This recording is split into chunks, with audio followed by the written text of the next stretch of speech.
Well, folks, we're going to respect your time and go ahead and get started, and we'll continue to let people come in. Just a reminder that we are recording this. So put on your fanciest outfit if you don't have it on. I'm clearly very fancy looking myself. So there you have it. I'm excited to welcome Gina Whitmore with Compassion Coalition, and Sarah Duggar is going to speak more to Compassion Coalition and our partnership in just a moment. But I feel like almost everybody here has been to at least one previous session, but if you haven't, I just want to remind you that our Lenten program is exploring what it means to become a Matthew 25 church, which is a PCOSA initiative that churches, Presbyterian churches across the country are adopting, and it's an exciting thing. And Matthew 25 is that scripture where it asks, where was it that you clothed, when was it that you clothed me? When was it that you visited me in jail? All of those questions. And the king replies, when you did it to the least of these. And so our call as people of faith is to serve each other, but especially to serve the poor, the oppressed, the stranger, the widow, the orphan. And so this is something we are doing. This is something we have already lived into, and we are doing that in the heart of Knoxville.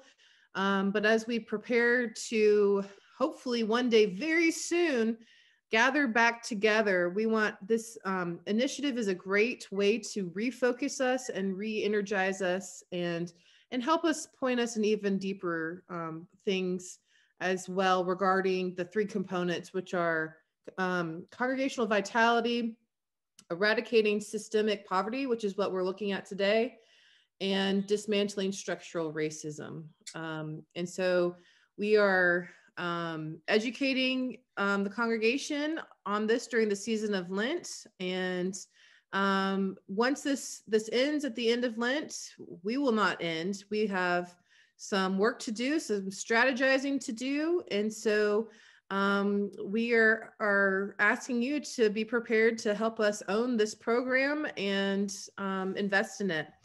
But I'm going to quit talking because I'm way too good at talking, and I'm going to turn it over to Sarah Duggar, who is on our local missions committee, has served as its chair in the past, and is our contact with Compassion Coalition. One more thing, I'm going to ask that you mute yourselves, and the best way to view this is to view it in speaker mode. So if you go and put yourself in speaker mode, you can see who's ever speaking, unless you want to see everybody, which is fine too. So if you put it in speaker mode, you're going to see me, and then you're going to see Sarah in just a moment. So Sarah, thank you for kicking it off for us. Thank you.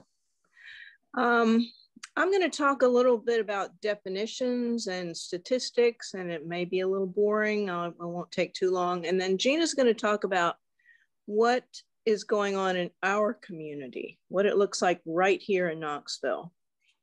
So, what is poverty? A simple definition would be not enough money for basic needs. So for a family of four in 2020, that was set at $26,200 a year, or for a single individual, $12,760 a year. In Knox County, that makes about 15% of our population is in poverty, or about 75,000 people. Now, those figures could well have changed with the pandemic, and I'm sure they have. Nobody wants to be poor. It's hard to struggle day to day, juggling to have enough money for rent, food, utilities, and other needs. Gina has heard more of these stories than she ever wanted to hear in her life, I'm sure. So maybe they're just not in poverty, but maybe just a flat tire or an illness away from disaster. Are there people in poverty due to bad choices? Absolutely. But by and large, far more people live in poverty due to systemic or generational issues. Many poor people are born into poverty and lack the knowledge and resources to better their lot. Homelessness is the most egregious form of poverty, and being a downtown church, is something we're acutely aware of. So what is systemic poverty? From our PC USA website, the economic exploitation of people who are poor through laws, policies, practices, and systems that perpetuate their impoverished status. So let's unpack that. What are the systemic causes of poverty? Well, there's race and gender. We know that people of color earn less than white people. Women earn 82 cents for every dollar a man makes. And this is across the board from minimum wage workers through professional level employees. Women in poverty, 13.6%. Men, 10.6%. Single mother households, 24.9% in poverty. Single father households, 12.7%. Can I get the graph, Kelly? Sure. Thanks. Racism. Kelly's gonna screen share with us. Native American, Black, Hispanic, white, Asian. We can see the level of poverty by the different ethnicities. The poverty thresholds are listed below if you want to check that out as well. But we see that Native Americans, 25.4, Black, 20.8, Hispanic, 17.6, white and Asian, 10.1. Lack of education or access to education or training to enable better earning ability, another systemic cause. Disability, lack of access to health care. 25.7% of disabled adults are poor. Lack of access to banking. This can drive people to payday lenders, which only compounds their problems. Transportation, which needs to be available, reliable, and affordable. The legal and criminal justice system, a criminal record, even an arrest without a conviction or points against a driver's license, can hurt employment opportunities. They also lack the money to employ a lawyer if they have a legal problem. And so many times they can be taken advantage of because of that. Lack of childcare, which again needs to be available, reliable, and affordable. And if you really want to take a broader look, climate change causing droughts, floods, and other climate disasters like we just saw in Texas, fires in California, weakening of workers' rights and unions, unregulated capitalism, and hoarding of resources. I'm going to let Gina talk about what poverty looks like and what systemic poverty looks like in Knoxville and what's going on in our community. Gina? Thank you, Sarah. I'm going to give you just a couple of more statistics. She did a great job going over, so I'm going to leave some of these off. And then I thought what I'd do is tell you just a little bit about Compassion Coalition so you know kind of where I'm coming from, and then talk to you about what it looks like in Knox County, and then what are some things you might be able to do. And so the only statistic I really wanted to add is that overall in the United States, 41 million Americans are struggling every day just to get by and living in poverty, and about 1 in 5 of those are children. And one study that was done by the University of Chicago and the University of Notre Dame reported that nearly 8 million people fell into poverty in the middle of 2020. And that kind of corresponds with when the unemployment stopped, the higher unemployment stopped. And so we saw that here in Knoxville as well, but that's a huge number. And a lot of the statistics that Sarah told you and that I just mentioned are statistics before the pandemic, because poverty statistics kind of lag behind. So that's something to think about as we talk today, is just the sheer volume of people who may have fallen into poverty as a result. They were right there on the edge, and we'll talk a little bit more about that in a minute. But I wanted to, for those of you that don't know, I wanted you to know what Compassion Coalition is and what we do. Compassion Coalition is really just a network of compassionate churches, organizations, and businesses that know that we can do far more together than we can apart. And our main goal, our mission, is to inform, equip, and connect churches not only to transform lives, but to transform our community as well. And so I'll tell you a little bit about the first two parts of our mission, equipping and informing, and then I'll go a little bit deeper into the connection part. For informing and equipping, we have things like a bulletin board that goes out every Monday afternoon. We share local needs, available resources, and volunteer opportunities.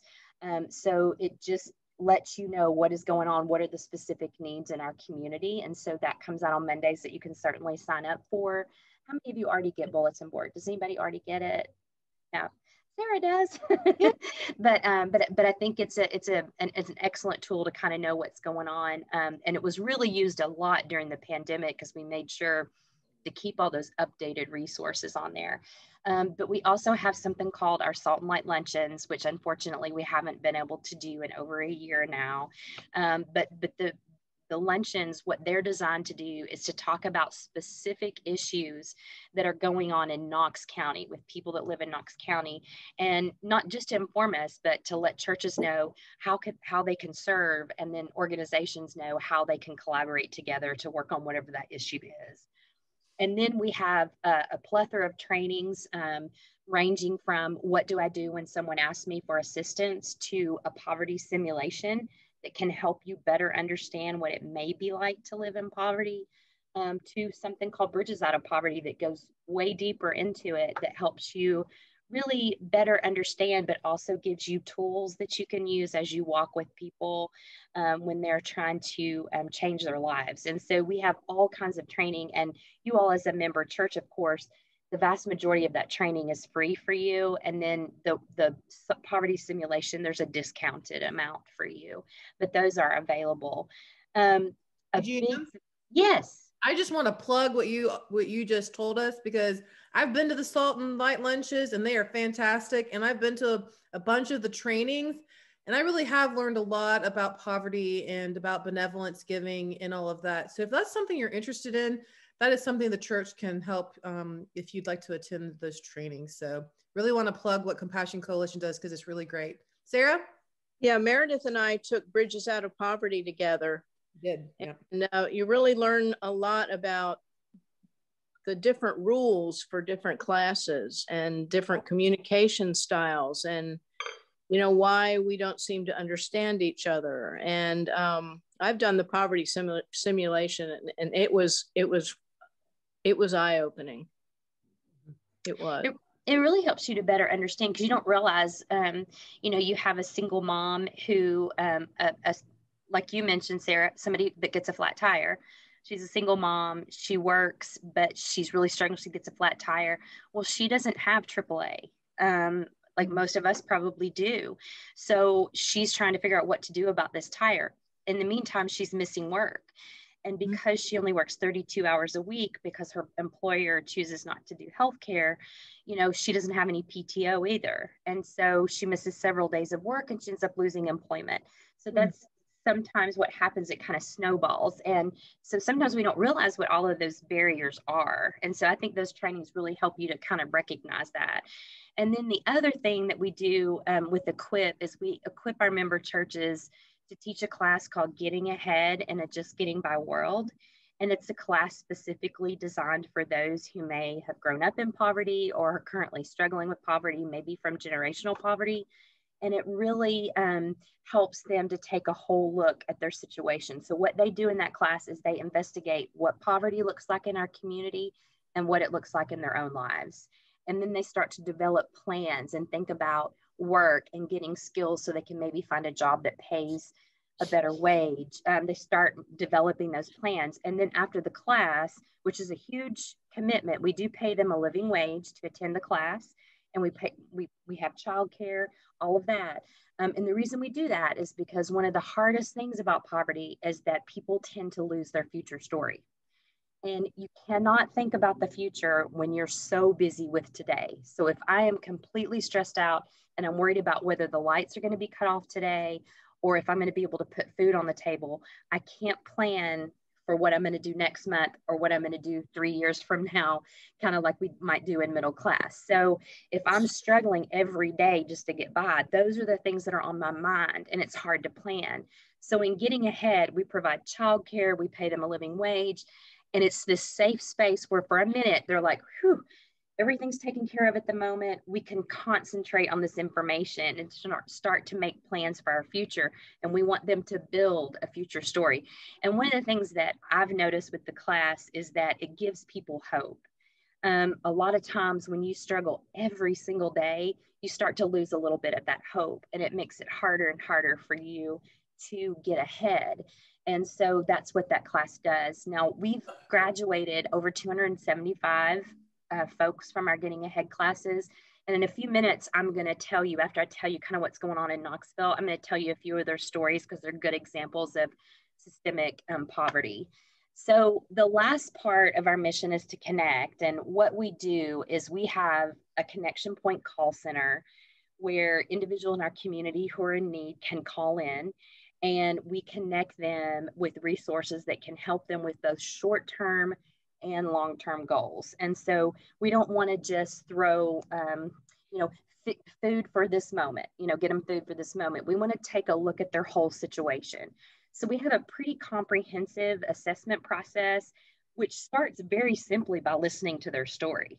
And something that we have really noticed, especially during this pandemic, is it's really important to them that we hear their story, because a lot of times they're calling around to see if they can get assistance. And the answer is yes or no.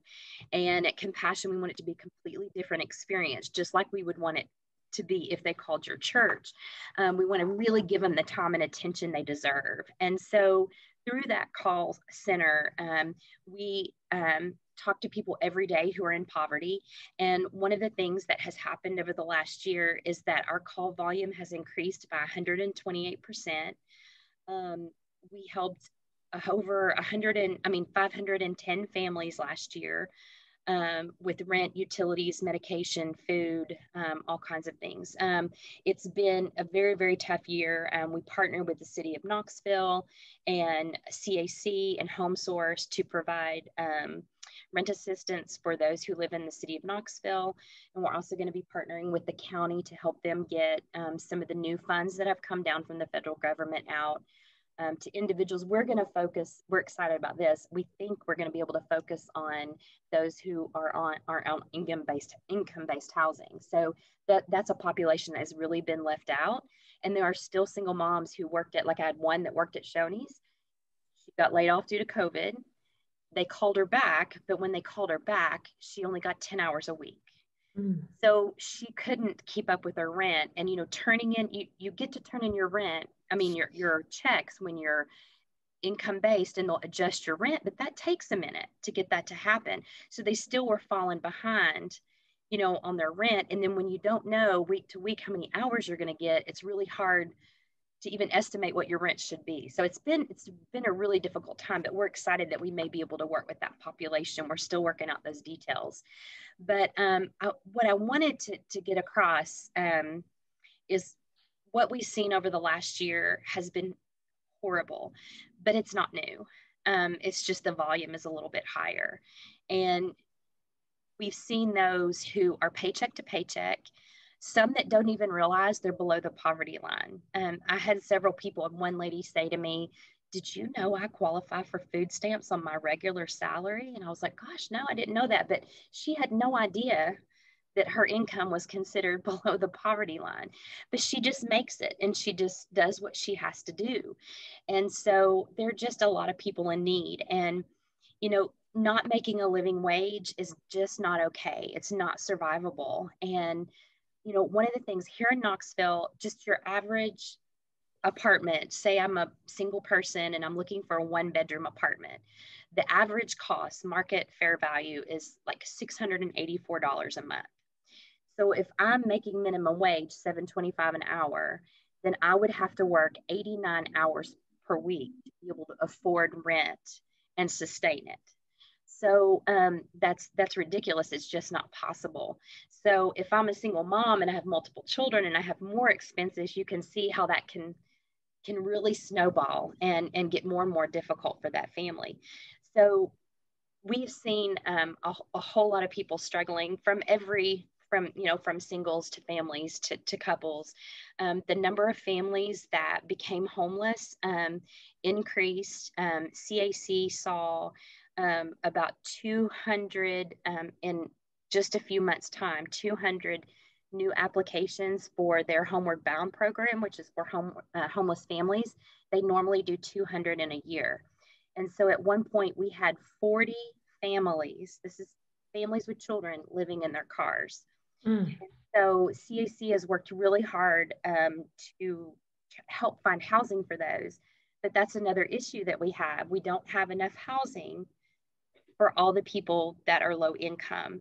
In fact, in the United States, about 32, maybe 32 out of every 100, there's only 32 units available for every 100 people who are extremely low income.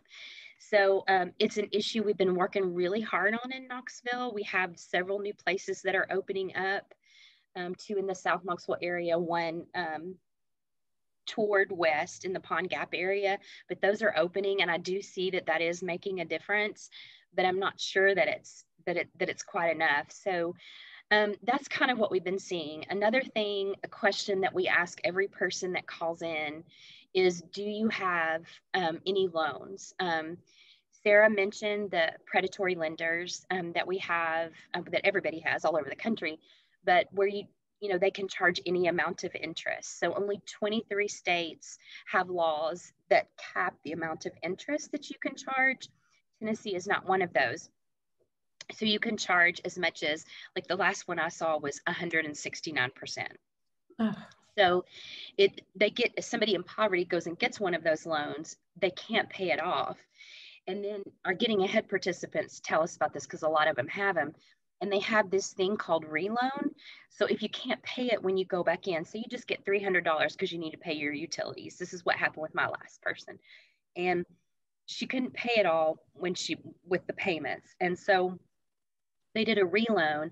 And now her loan, by the time I got involved and started working on it, her loan was like $1,100. It was more than she ever loaned. And then when I finally figured out what the interest rate was, I discovered it was 169%. And I was like, thinking to myself, there's no way she can pay this off. And so that is a huge issue that we have, that everybody in our country has. There's a lot of them around the country. But if you look at just Broadway, for instance, there are 14 payday lenders just from the Kroger on in, like right before the Kroger, right before Fulton, and then the Kroger and on in. There's about 14 of them. On Chapman Highway, I go to First Baptist Knoxville downtown. And so my husband and I live in South Knoxville, and we come down Chapman, just starting at the Kroger on Chapman, and there's 11. And they even have one where you can rent your wheels now. And so there's all kinds of predatory lenders out there. So that's something as a community that we have to address. So, that's a lot of stuff. The living wage is a huge issue. And I want to just give you a few statistics. I know that it's a very complicated issue, raising the minimum wage. And I know, maybe it could be hard for some small businesses. I know there's a lot of talk about it right now, but I just wanted to give you a few statistics just to help you understand why it's important that we get people's wages up. So more than half, 51% of the workers who would benefit are adults between the ages of 25 and 54. Only 1 in 10 are teenagers. So sometimes we get the false impression that these minimum wage jobs are just, young people, short-term jobs, and they're actually not. 51% are adults. And then nearly 6 in 10, that's 59%, are women. More than half, 54%, work full-time. More than 4 in 10, that's 43%, have some college experience. And more than a quarter, that's 28%, have children. So it's important to realize who that this would be helping if we raise the minimum wage. I don't have all the answers on what the right way to do things are. I don't, but I know that there are people in our community who are struggling. And if we don't do something, it's getting worse and worse, especially after the pandemic. So I wanted to just also say that, what can we do? Because, it's, when we talk about all these statistics, it can be a downer. So we want to think about, what are some ways that we can help as the church?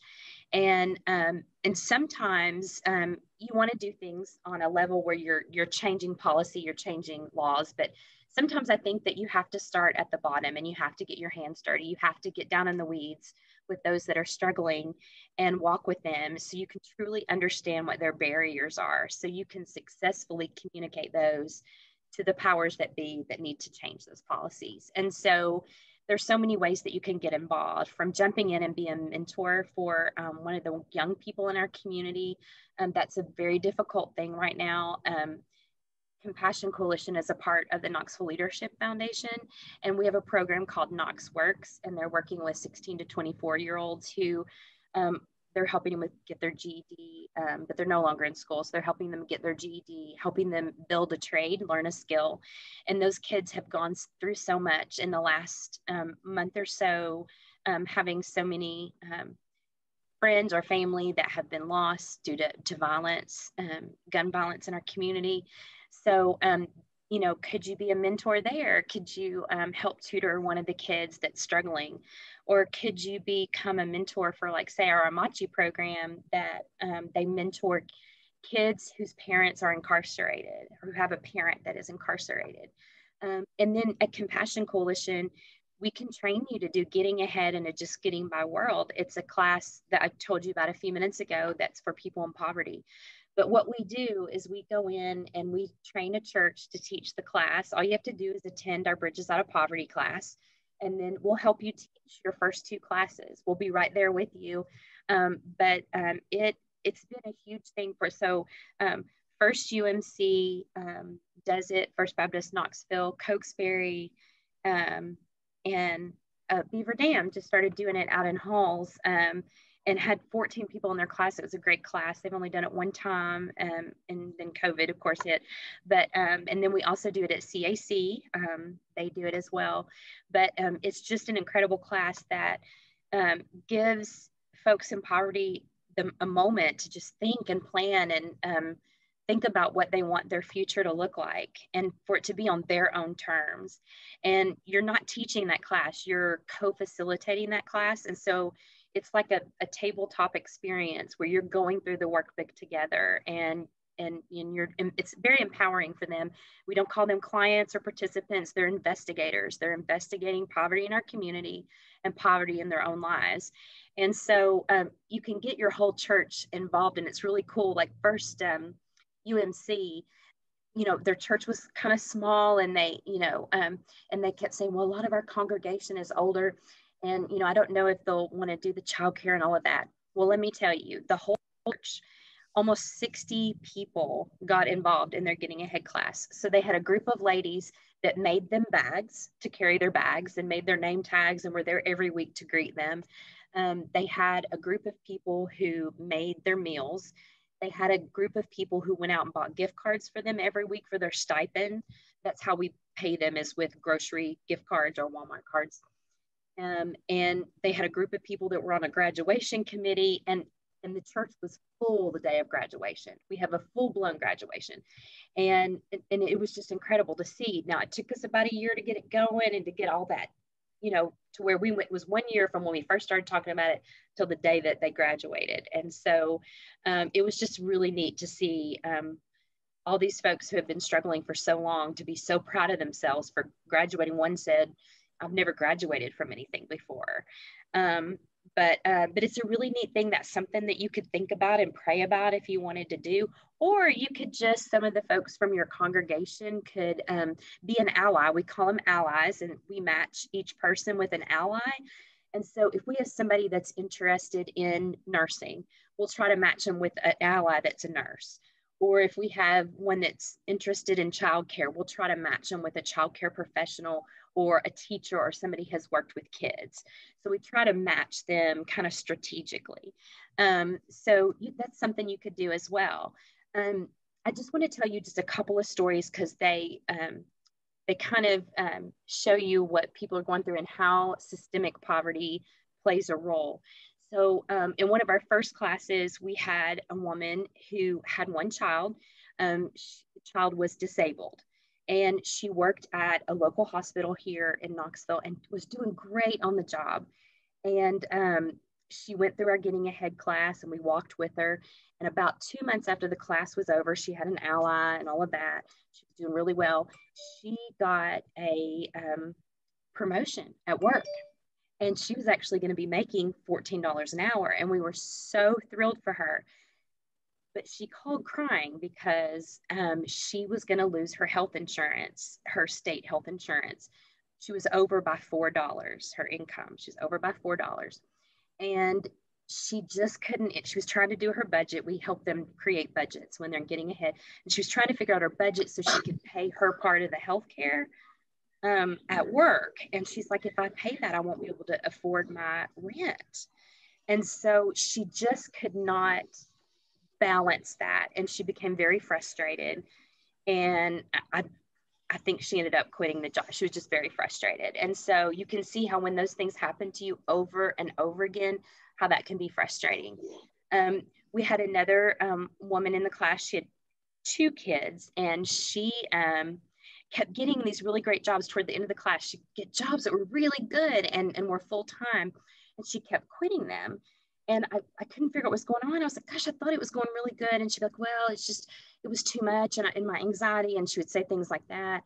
And finally, one of the ladies from CAC said to her, are you afraid of losing your benefits? And she said, yeah. She said, I am just terrified that I can't do this on my own. So we really had to walk with her. And she now is a full-time employee and is off assistance. But it took a while for us to get there. We took a lot of steps backward before we got forward. And she actually graduated with her associate's degree in nursing. And so she's a full-time nurse now. So she's making a really good wage. So that's a really cool story. But she was terrified. If I, come off assistance, what's going to happen? Can I really afford rent? So sometimes it takes a minute for the transition, which is why ally is so important. And then one more, and I'll be quiet because I could talk about this all day long. We love our Getting Ahead graduates, and we fight over who's going to teach it. Every time a church says, I want to do this, we're all fighting over who gets to start that church. But we had one, and her name was Christina, and she worked so hard, but she had a job in the restaurant industry, and her income just was not very high. And so after she graduated with Getting Ahead, her ally really worked with her on, you have a lot of skills. I think that there, are other jobs that you may be able to apply for that may pay a little bit more. And so her ally just happened to know someone at Crown Plaza. And so she asked, would you give this person just an interview? I know you're hiring. Would you give them an interview? And so they interviewed her, and she got the job. And she did really well. And of course, she didn't want to let her ally down either. And she kept calling her and telling her all about it. But she ended up being a supervisor in the housekeeping department, did really well. Now, I will tell you that the pandemic threw us in a tailspin. She'd only been there for 6 months, maybe 8 months. And so was doing fantastic, gotten that little promotion. And then the pandemic hit and the hotel industry was hit pretty hard.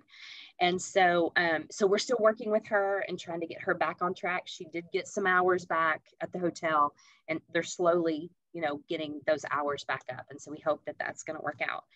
But I hope that helps. I just wanted to tell you a few stories and kind of what we're doing, but also give you a place where you may be able to serve. It doesn't have to be the Compassion Coalition. We're happy to sit down and talk to you about other places that you may be able to serve, because there's lots of really great ministries and things going on that that you can get involved in to at least get started in the conversation. How can I help people who are struggling and are stuck with the system is really holding them back? Thank you, Gina. Before I open it up, I'm going to ask my questions because I have them and I can.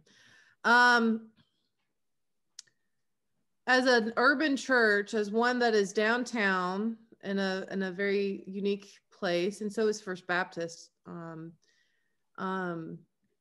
considering our context, and you know, and I appreciate all those ways you've suggested that churches can be involved. Do you have any suggestions for us as somebody that is in the downtown area with, especially considering, you know, we have this huge bus station right behind us. Mm-hmm.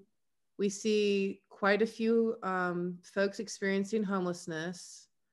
Mm-hmm. And downtown brings in a whole lot of different kinds of people. Mm-hmm. I just curious if you have any thoughts for us in our context. Well, a couple of things that have been really, just because I go to a downtown church as well, I can just give you a few examples of things that have kind of worked well at First Baptist Knoxville. And you may do some of these things, but so Getting Ahead worked really well because we're on the bus line.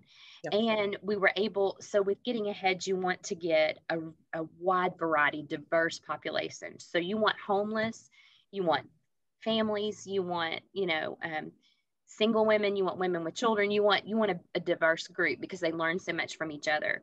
So there were some that would have cars or some that could ride the bus, but we would also go to Carm and pick up and swing by VMC. And so we had a nice diverse population, and that was really cool. And our church was close. So some of them, now the trolley I don't think runs on Sunday. I think that was a big freak out when the trolley stopped running, but on the weekend, I guess. But they even would come to church sometimes, and so that was really cool. And they just built really good relationships, and so that was nice.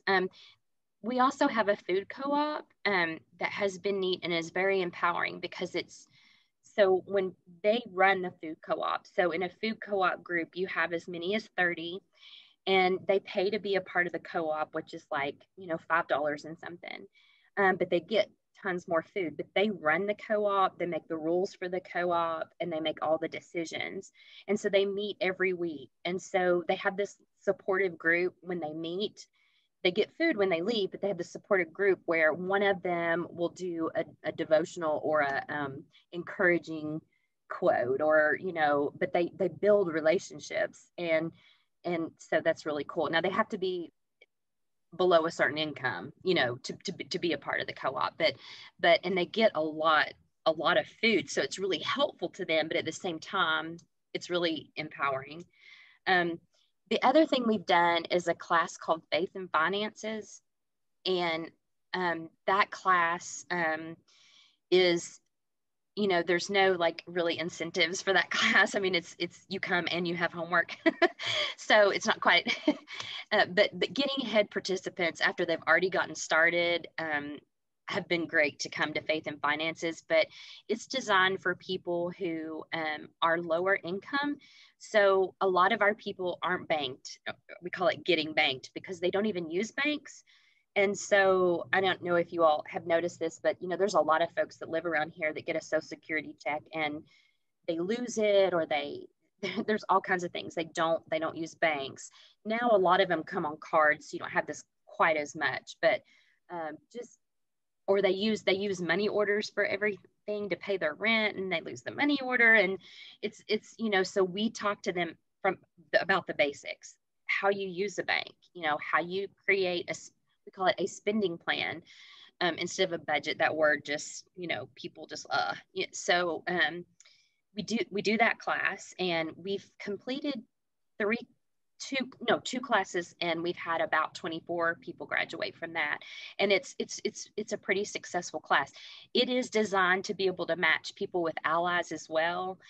One of the things that's been hard at our church is getting enough allies.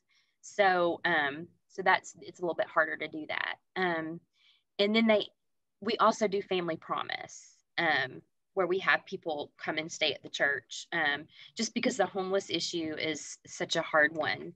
And so that's just one of the ways that they do. So those are some of the things we do. I know right now we do have a new pastor, and one of his big things is that question right there. What do we need to do to help our downtown community? So.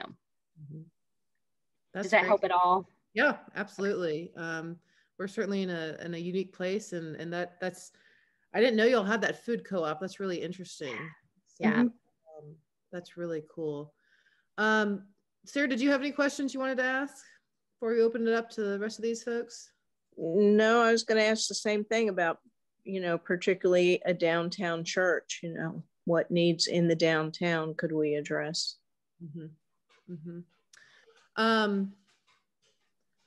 Well, for those of you that are listening, watching in, what would you like to ask Miss Gina, since we have her? Colleen. Are you doing any of the training for folks like us virtually, or are we going to have to wait until after the pandemic? We're doing all of our trainings virtually right now, except for Bridges Out of Poverty. And we've only done one. And we were in a fellowship hall that was, you wouldn't believe how big it was. I had to scream for people to hear me. We finally got a microphone. But so we're probably going to wait a little while to do that. But the rest of them, like our what to do when someone asks you for assistance, that's going to be is virtual. How to build a benevolence team is virtual. We have one coming up on the 25th of March that's going to be all about what do we do about rental assistance. That's the top need that we're getting calls for, and the city is getting calls for, like 211 and all of that. There are a lot of people behind on their rent. And so what we're going to be talking about on that, we're going to have Misty from CAC and Gabe from BMC, and then Compassion, and we're going to try to invite others as well, like Urban League, but because I think it's CAC, Urban League, BMC, Compassion Coalition, and Home Source are going to be the folks that are helping with the rent assistance for this next pot of money that comes. And so so we're going to have those folks on the call so that we can let churches know, here's where you can refer people. That way with the church money, because even the city said this on a call, I was like, they're getting it. So they were like, please don't use the church money that they've sent Compassion Coalition. If we have funds, do that. And then the ones that slip through the cracks that don't exactly meet the criteria, because it's very strict, because it's federal money, then Compassion, the churches can help with the ones that are slipping through the cracks, because there are quite a few that are. So, but we are having those trainings, and that one's coming up on the 25th. Great, thank you. Ron. Yeah. See, I believe I'm off mute. Yeah. I'm asking a question that's the answer is probably pretty obvious, but I'd like to hear you. You've talked a lot about your people needs and the church, how our church could plug into that. But question I'd like for you hear you talk more about is your actual financial needs. I think that's pretty obvious. You'd probably use all you could get, but could you say some more about that? Yes. One thing that has been weighing very heavily on us right now is that there's all this assistance out there for like rental assistance, utilities. I mean, it's all out there, and more is coming. And with the passage of the bill today, it'll probably last through 2025 is our understanding. May not be exact, that's what it is right now. But our worry is that when you provide that much assistance, but you don't work on development, that it becomes, just throwing us money at something. And so we feel like, so we're having a meeting next Thursday, and we want to do as many getting ahead classes as possible. Mm-hmm. And a getting ahead class costs probably, it depends on the church. So at my church, we usually put about $7,000 in the budget for each class. Other churches, I mean, they'll have Sunday school classes do all the meals, so they don't pay for any of the meals. They don't, of course, you don't have to pay for a space if you have it at your church, and things like that. So you can get the budget down. But the classes, we do really want to pay a living wage for them to come to class. So it's this space where they can just calm down for a minute and think. Now, I will tell you that after they start coming, they would keep coming, even if you stop giving them a stipend. They would. They love it. But that is an expense for us. And so that's something that's really important. The thing that's hard is those folks that slip through the cracks. And so some of our churches are giving money specifically for people that, so like for instance, we have 3 in hotels right now because they don't exactly meet the criteria of the CAC hotel money right now. And so, and sometimes once we pay for it, it actually makes them eligible. So one we moved over to CAC today, but there are people that slip through the cracks, and families with children, there's just not enough shelter right now. And Family Promise can only take 2 families at a time right now. And most of the time when I call Salvation Army, they're full. When I call CARM, they're full with the number of families that they take. So that is an expense that that kind of adds up pretty quickly.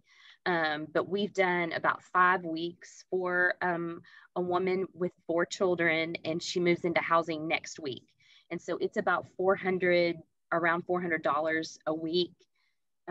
We had to switch hotels because we have to really watch them, because some of the ones that are less expensive will get awful, some drugs, prostitution, all kinds of things going on. So no junk for Jesus. We don't put people in places like that. So once we find out if it's an issue, then we'll put them in a different one. So those are some things that we are probably in need of finances for.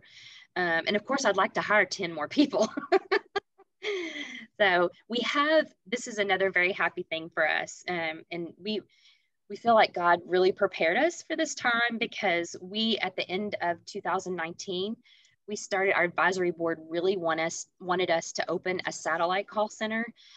Some of our volunteers didn't feel comfortable driving all the way downtown. And so we just wanted to be able to increase the number of people. And we really felt like if we started putting the call center at churches, that it would make it more part of the church. So it took us forever, but we finally got one open at Cokesbury on January the 20th of 2020. And so the reason it took us so long is everything had to be virtual, because, they can't call Cokesbury. So we had to use Google Voice. And so we had to make sure our system worked with their system on, all our client database. And of course, then in March, the pandemic hit. And so all of our volunteers, they didn't miss a beat. They went home and started doing it at home on their computers, because we already had it set up virtually. So we just kind of feel like God prepared us, but we have never had this many volunteers. We had about 23 during the pandemic. And we have 17 right now who are taking calls. And they're mostly retired professionals. Teachers, social workers. We have 2 social workers. We have a chemist and a lawyer, but they love it, and it just has made their retirement. That a lot of times they tell me, "You saved my life." This just gives me, I just love it. So, but you can do it from home and feel safe. So, it's actually another opportunity. But we do need more help. We'd like to have even just a volunteer coordinator, because we have so many volunteers now, and these are hard calls. This is not an easy volunteer opportunity. And, the hardest thing about it has been the people calling in have been extremely distressed over the last year. It's not your typical, I need help with utilities, or I need help with rent, or I need food. It was bawling, I'm going to be evicted, I've lost my job, there's no hope, I don't know what to do. And so it was even very rough on our volunteers and our staff, dealing with that extreme emotion that everybody had, and it took a toll. Sometimes we left here crying, and ourselves, because we were like, not being able to help everybody, was very, very hard. And so anyway, but those are some different ways that things that we've been talking about right now. Miss Jenny. Gina, you are Jesus to me right now. Oh, I cannot thank you enough for opening my eyes and my heart. I'm a downtown resident, so I could walk to your place. Oh. I want to chat with you later about how I can help. Wonderful. Oh, I mean, thank you. Oh my gosh, it makes me want to cry. So, thank you. You're going to make me cry. Thank you. You are a wonderful, wonderful spokesman for people who need that. Thank you. Thank you. Thanks, Jenny. That's great. Wow. Friends, what else would you like to ask while we have Gina with us? She is a rock star and does a lot. We are thankful for her. Well, I have a quick, Colleen has a question. Well, let Phyllis go. We'll do Phyllis and then Sherry and then Colleen. All right. I was just going to say that I went to a Salt and Light luncheon some years ago when I think this organization was just getting founded. And for a long time, I got a newsletter. Do you still do the newsletter? I don't know that I get it anymore. Well, I don't know if they did like a monthly paper newsletter. I'm not sure if they did that back then. No, mine was on email. It was on email. We have one that goes out every Monday afternoon. And it has on it like our trainings, and it has volunteer opportunities, and then it has local needs. So social workers can call in and put what the local needs are, or what their folks are needing. And so that goes out. If you want to get on that, all you have to do is email me. Okay. There was a man on there, Gina, that needed a bed. Uh-huh. He had gotten housing. And so I connected with them, and he came to pick up the bed. And I said, "You have sheets to put on it?" "No." I said, "Well, let me get you some sheets." "You have towels?" And I said, "Let me get you some towels." Soap, towels, pots. I mean, I just started loading up his truck. Oh, that is so sweet. That is wonderful. So he had a shower curtain and towels and soap for his bathroom and sheets on his bed and pillows and blankets and dishes in his cupboard. And yeah, that's wonderful. We just can't imagine what it's like to have nothing. I know. I just put in the chat box, I think it's what you're talking about. Is it the bulletin board? Is that what? Yes. Yeah. It's the bulletin board. Oh, I just sent it to Kelly Norrell only. Hold on just a second.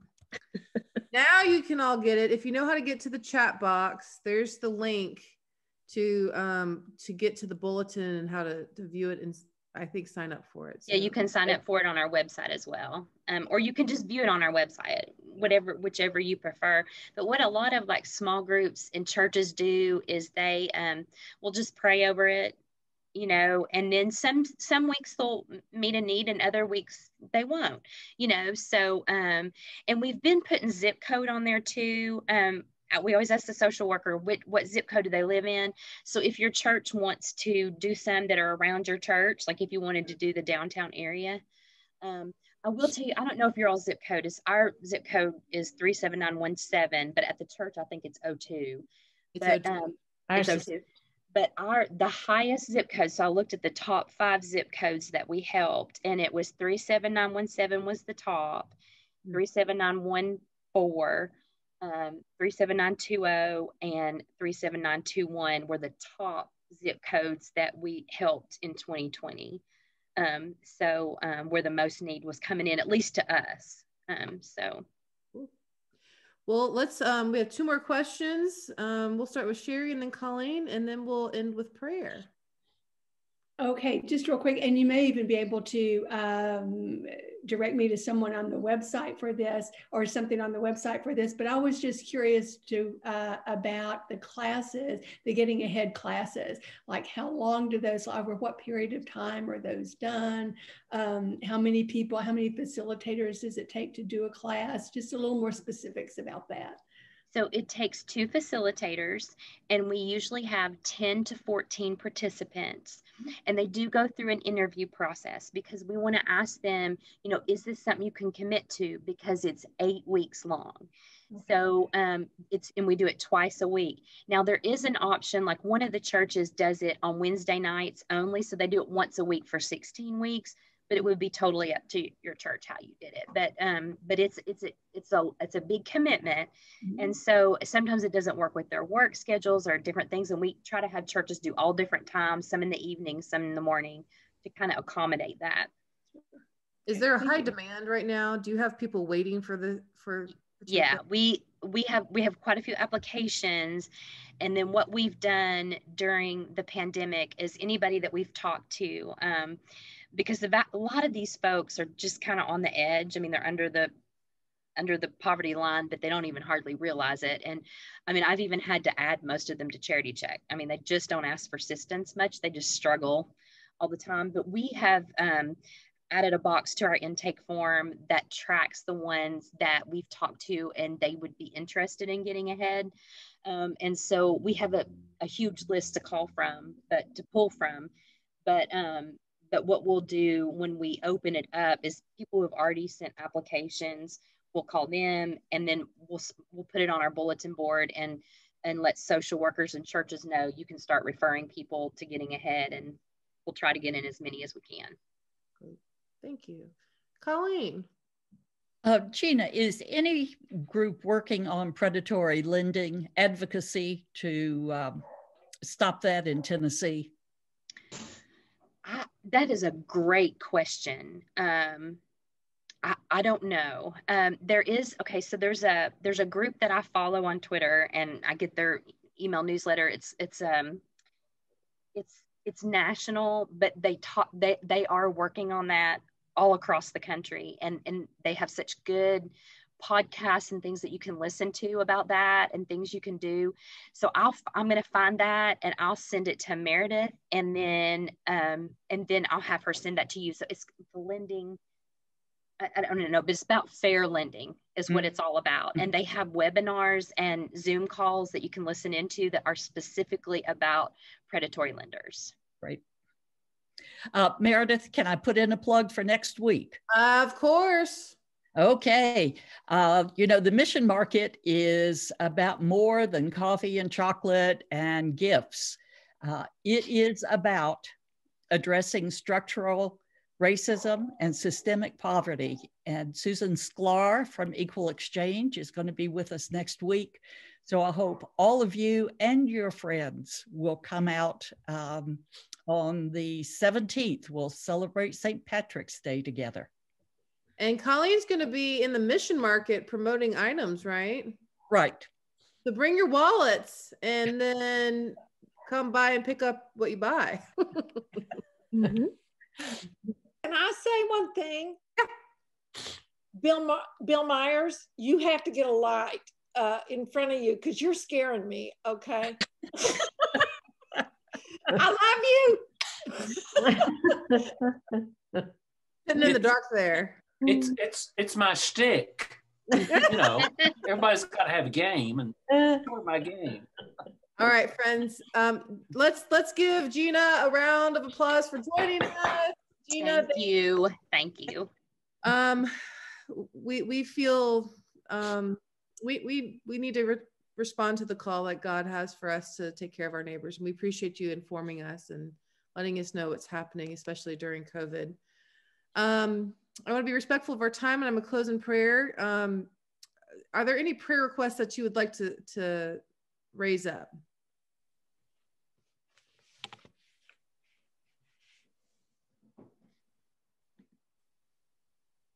Audrey. I'm sorry? Audrey Christensen. Oh, yeah. Yeah, this is Debbie Christensen's daughter who's recovering from a brain aneurysm. Still in the ICU in Boston. So, can you tell us how she is? Debbie, do you have any updates? Is she just holding steady? Yeah. She is still in ICU and probably will not be discharged until the weekend. Okay. Thank you. I will ask for prayers for East Knoxville, which is where I live, and all of the shootings that have been taking place and the lives that have been lost. And the community over here is pretty shaken, and the schools have gone into virtual school only for the rest of the week. So I will ask for prayer for this part of town. Anybody else? Great. Well, let's close with prayer. Good and gracious God, we thank you for this evening, for the ways in which you called to us to seek mercy and justice and to love our neighbor. We give thanks for Gina and her leadership, and for Compassion Coalition and the ways in which they serve our neighbors here in Knoxville and the surrounding area. And we ask that you would help us serve as a beacon of hope to seek relief for those that are under the bondage of oppressive poverty, especially during this time of COVID. Oh God, hear the cries of those that need relief, that need justice, that need to know that life does not have to be just about surviving, but that God desires for us to thrive and that there is abundance enough for everybody. Oh God, we lift up those prayers before us. We ask that you be with Audrey and her family as she continues to recover. And we lift up the East Knoxville community as they grieve and the loss of these young lives and what that means. Oh God, be with them, hear our cries, hear our pleas for mercy, and help our church to continue to serve as Christ in the heart of Knoxville. Hear our prayers and be with us as we go our separate ways. We ask this in Christ's name. Amen. Amen. Thank you, friends. Good to be with you. Thank you, Gina. Thank you, Gina. Thank you, Sarah, too. Yes. Bye. Bye. Bye, friends.